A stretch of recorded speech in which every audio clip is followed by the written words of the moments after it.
I had recently moved to a small cottage near Santa Cruz to be closer to my son Brian and his family.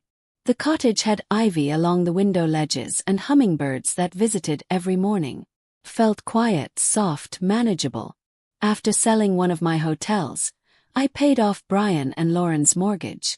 I covered the tuition for both grandchildren's private schools. No one asked me to. They didn't need to. I simply wanted to feel useful again, to give the way mothers do. When Lauren suggested a family trip to Pacifica Bay Resort, I was genuinely excited. It had been years since I traveled with anyone but myself. Maybe this would be the time we laughed again like we used to. Maybe I'd see glimpses of the little boy Brian once was. On the drive up, they chatted about wine tastings and spa packages. I offered gently, "How about a beach picnic with the whole family?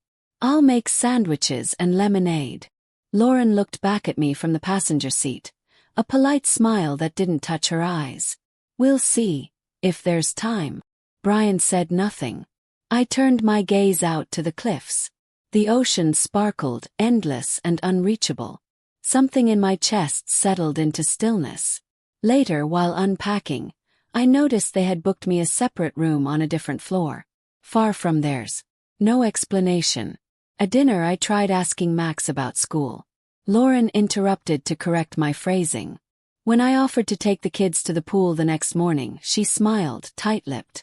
"Actually, we were hoping you could stay in with them while we check out the spa. They get fussy in crowds." He nodded. "Course. Anything to help." That night, I sat on the small balcony of my room, listening to the sounds of a vacation I wasn't really part of. In the distance, I could hear laughter. Lauren's voice, clear and loud, followed by Brian's. They had left me a plate of salad in the fridge and 2 crayons for the kids. It wasn't cruelty. Not exactly. Just distance. Disinterest. Dismissal. But even the smallest acts can chill you when they come from people you once held inside your body. I didn't sleep much that night. The next morning, I woke early and walked the shore before sunrise. A single gull circled above. The waves whispered their secrets to the sand. I thought for a long time about the difference between being loved and being needed, and how quickly the former disappears when the latter is satisfied. When I returned, no one had noticed I'd gone. From the moment we arrived, I was assigned invisible roles. Watch the kids. Call the restaurant. Tidy up the towels. Lauren gave instructions with the soft, smiling tone people use when they're managing a service. Brian said nothing. I brought puzzles and books for the children, small things I remembered they used to love. We sat on the floor, flipping through pages. I tried to make the voices fun like I used to. Then Max looked up, innocent, curious. "Mom says you only buy us stuff so you can feel important." He said it plainly. No spite, no hesitation. Just truth secondhand. I nodded slowly, closing the book. "Let's play something else." In that moment I saw it. The framing. The version of me they gave their children. Intrusive, unnecessary, overgiving to mask a need for relevance. A grandmother not as a soft place to land, but as an obligation. At breakfast the next day, Lauren barely looked up from her phone. Brian asked if I could take the kids for a walk so they could do wine tasting. Said yes. Always said yes. At lunch, they asked if I could also grab groceries for the room. He nodded. At dinner, I watched the hostess ask Lauren if I would be joining the reservation. Lauren smiled, brushing it off. "Oh, she's just the babysitter." She meant it as a joke. Everyone laughed. Except me. That night, I sat in the bathtub and stared at the tile pattern on the wall. White and beige. Unchanged. I thought of the hotels I had designed, each tile chosen with care. Now I was just something to plan around. Not cruel. Not hateful. Just not considered. And the worst part, I had taught them that. Every yes. Every quiet withdrawal. Every selfless act had taught them I would bend. Until one moment. Until the moment I didn't. The blow came in the hotel lobby. We had just come back from the aquarium. The children were tired, sticky with candy and sea spray. I asked if we should take a group photo. Brian said maybe later. Inside the lobby, a misunderstanding at the front desk. Lauren had tried to upgrade their suite to an ocean view, but the room was already occupied. "That's not acceptable," she snapped. "I specifically said we needed that room." The clerk apologized. She turned to him and pointed at me. "Well, she doesn't need a suite. She's just the maid. Not even family. She's in the way." The word hung in the air. Brian laughed. Not loud. Just a breath through his nose. An automatic, appeasing sound. The clerk looked at me, startled. I smiled at him gently. I wanted to say something to make it less awkward. But I didn't have the right words. Instead, I stood very still. For the first time in years, I let the silence stretch. That night, I packed my bag slowly. I folded each piece of clothing as if preparing for a ceremony. I took a long shower, brushed my hair, sat on the edge of the bed with a hotel notebook open beside me, and I wrote down everything I remembered. Not about them. About myself. The first hotel I opened. The year I bought my first shares. The investor who told me, "It's cute you want to be in business." The 5-year battle to prove him wrong. The day Brian was born, and I left a shareholders' meeting to hold him in my arms. I remembered the nights I stayed up running numbers while he slept on my chest. The schools I toured. The doctor visits. The driving lessons. The wedding gift they never knew cost 6 figures. I remembered it all. And then I remembered the look in Lauren's eyes when she said I was in the way. No hesitation. No regret. Closed the notebook. I went to bed. The next morning I checked out early. Left a note with the concierge. "Thank you for your service. Please pass along my best to room 312. I didn't leave a forwarding number. Instead, I took a cab to a nearby cafe. Ordered coffee. Called Michael, my lawyer. "I need a full audit," I said. "Everything with my accounts. Past 12 months. All activity tied to Brian and Lauren." He didn't ask questions. Just said he'd get on it. Then I called a car and drove back to the cottage. Inside, I opened the drawers where I kept financial statements. I started sorting. 3 hours later, Michael called back. "It's not good," he said. "Over $72,000 in charges. Some under joint accounts. Others routed through secondary cards. Spa treatments. Tuition. DIL. Flights. A few properties scouted. Felt nothing. Just noted it all. Prepare the paperwork," I said. "Fraud report. Setlock. Revocation of any powers of attorney." He paused. "You want to move quietly or with notice?" "Quietly," I said. "I've already been made invisible. Might as well use it." That night, I heard my wind chimes moving in the coastal breeze.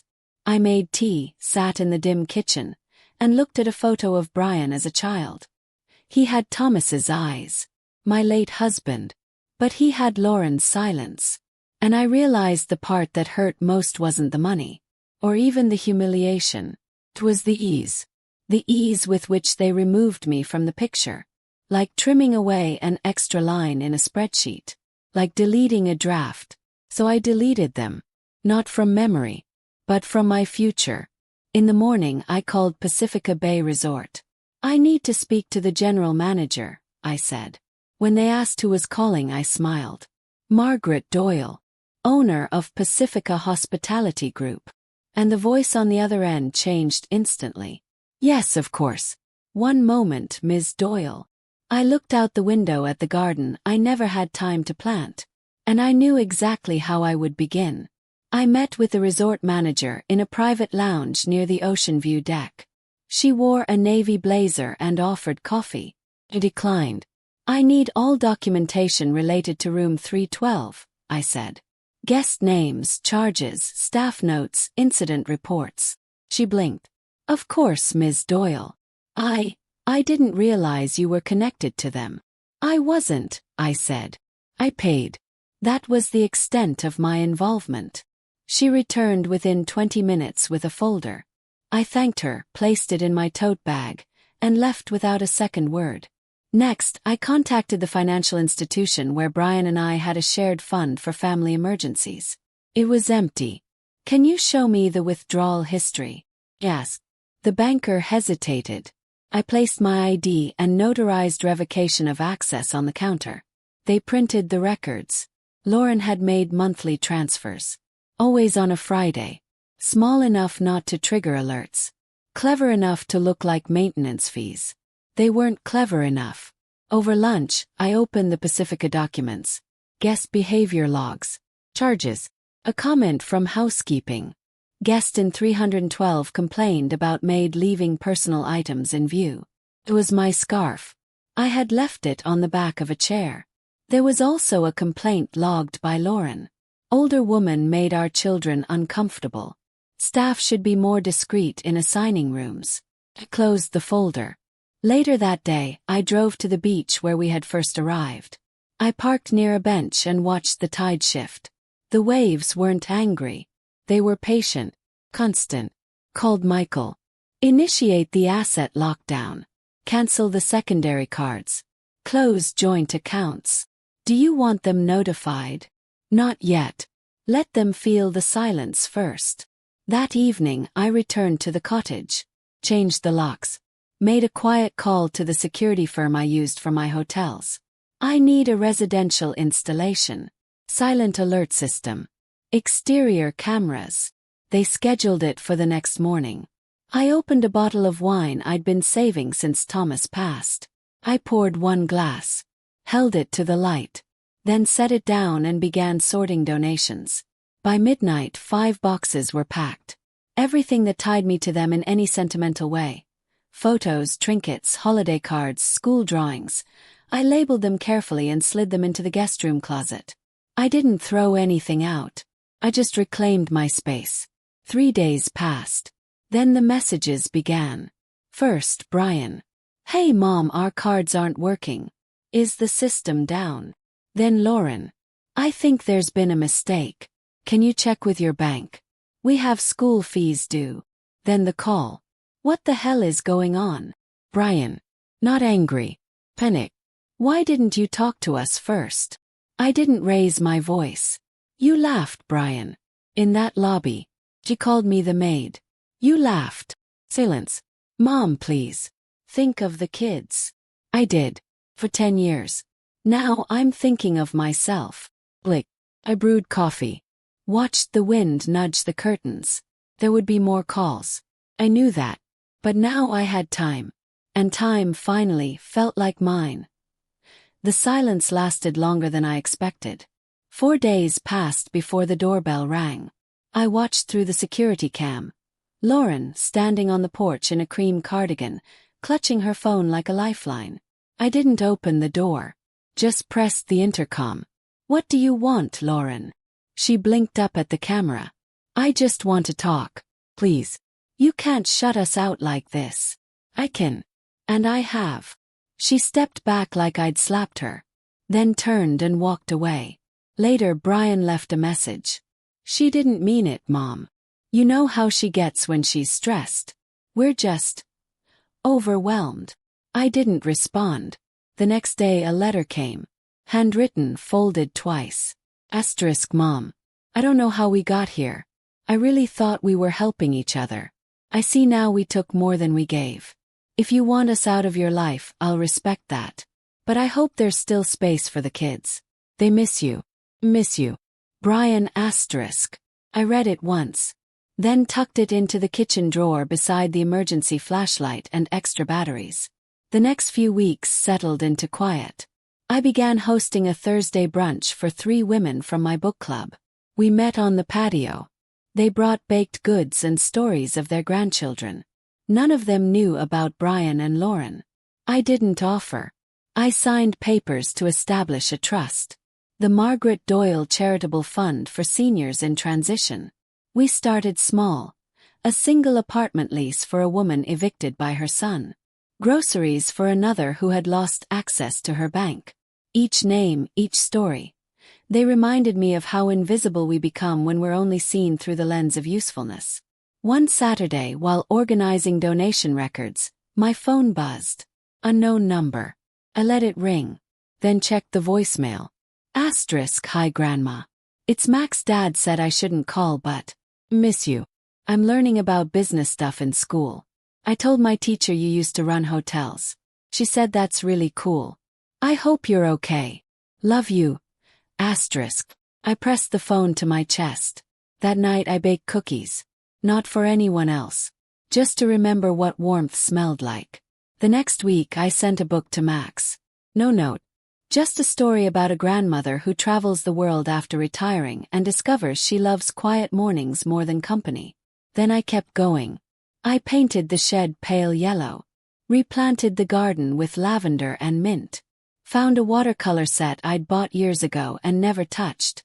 Each morning began with coffee and color. Each night ended with the windows open, letting in the sea. Lauren didn't call again. Brian texted sometimes. Short, careful phrases. Hope you're well. Max got an A in math. Thinking of you. I answered only once. Asterisk good. Keep going. I meant it for all of us. We were each rebuilding something. Just no longer together. And that was no longer a tragedy. It was for the first time a beginning. The weeks that followed were surprisingly ordinary. That was their power. Nothing dramatic, just absence.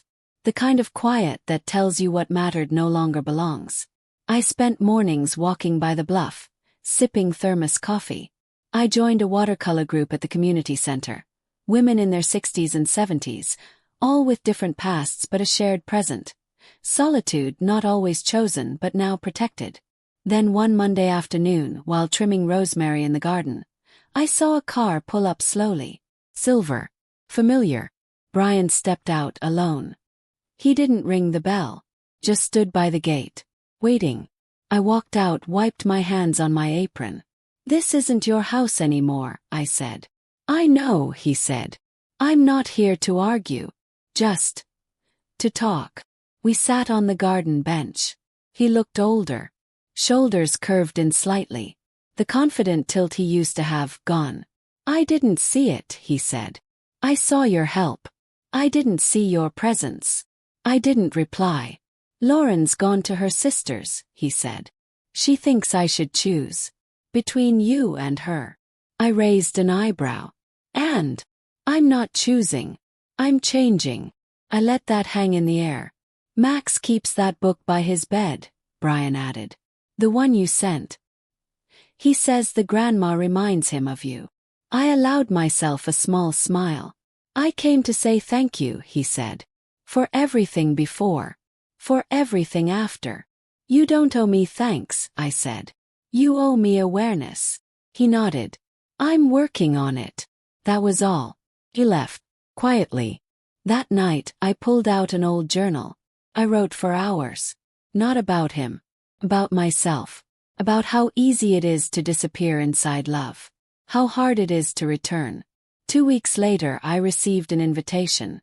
Panel discussion at Stanford. Topic: Rebuilding autonomy in later life. My name was listed among the speakers. I stared at it for a long time. Then I replied yes. At the event I spoke last. My voice was calm, deliberate. Sometimes the people who hurt you most don't mean to. They're just too used to your silence. A few heads nodded. The hardest thing I've ever done, I said, was stop being generous with people who couldn't hold it with care. When it ended, a young woman approached me. My mom lives with us. I think I've been less kind than I thought. It's never too late to see her, I said. And it's never too late for her to choose something else. Afterward, I returned to Santa Cruz. My garden was blooming. My mailbox held a letter from Max. Asterisk, Grandma. We read your speech in school. I hope one day I can be as brave as you. Love. Max asterisk. I read it aloud on the porch, the sea breeze warm on my skin. The world didn't shift. Nothing grand happened. But I felt deeply rooted. Not because I belonged to anyone. Because I belonged to myself. And that, at last, was more than enough. The first true winter rain came the day I turned 70. I sat on the porch in a thick sweater, a ceramic mug warming my hands, and watched the drops gather on the rosemary bush. There was peace in the sound. Not celebration, not drama. Just a quiet acknowledgement from the world that things had changed. That I had changed. My small house was now fully mine, inside and out. I had painted each room myself over the past year. Soft earth tones with a touch of sage in the bedroom, and sky blue in the kitchen. Not colors to impress, just ones that made me breathe easier. The foundation had grown. What began as an idea was now a non-profit with an office downtown. We had 5 staff members, a legal team, and over 40 women in transitional housing. One of them, Connie, had left her son's house with only a purse and a grocery bag of clothes. He had used her pension for his gambling debts. She had nowhere to go. We gave her a room. A door that locked. Bed with clean sheets.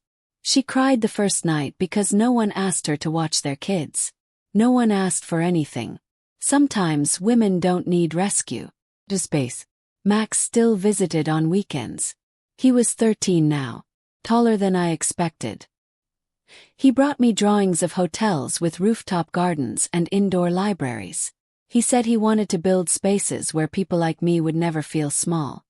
He didn't talk much about Lauren. Neither did Brian. Our contact had settled into something I could live with. Occasional texts, brief calls. I didn't chase resolution. I simply let the story settle where it needed to. If they chose silence, I gave them distance. If they reached out, I offered firmness, not softness. One afternoon I spoke at a city council meeting. The topic was senior housing. I read statistics, then paused. I had money, education, and connections. And I still nearly lost everything to family neglect and manipulation. Imagine the women who don't have what I had. Few people nodded. One woman clapped. That was enough. A local news team covered the story. A week later, I received a letter from a woman in Michigan. I saw you on TV. I'm 68. My daughter calls me crazy when I question her use of my account. I thought it was just me. Thank you. I added her name to our outreach list. We found a local attorney who could help her pro bono. Some days I still woke up afraid. Not of them. Just of fading. Of becoming that version of myself who once said yes out of guilt. Who tolerated out of love. But those days passed quicker now. I'd built a ritual for myself. Morning coffee. 10 minutes of silence. A list of 3 things I'd do just for me. Bake scones. Prune the lemon tree. Write to someone who once felt invisible. Max gave me a notebook for my birthday. The first page read, "You always say your story isn't big. But it saved someone. That makes it huge." I cried when I read it. Not from sadness. From recognition. In February, the foundation hosted its first retreat. 10 women. 1 weekend. No obligations. Just peace. I watched them sit in the sunlight, reading, laughing. I watched them realize they didn't need to earn the space they occupied. That night, I walked the grounds alone. I looked up at the stars and whispered, "Thank you." Not to anyone in particular. Just to the universe for letting me stay long enough to learn this. You don't need to be held to have value. You don't need to be useful to be loved. And you never ever need to apologize for surviving. In spring, Max sent me a picture of his school project. A model of a hotel shaped like a spiral shell. He named it the Second Sunrise Inn. I printed it, framed it, hung it by my front door. So that every time I walked outside I'd remember. What you build for others matters. But what you build for yourself, that's where you live. And I had finally built something I could call home.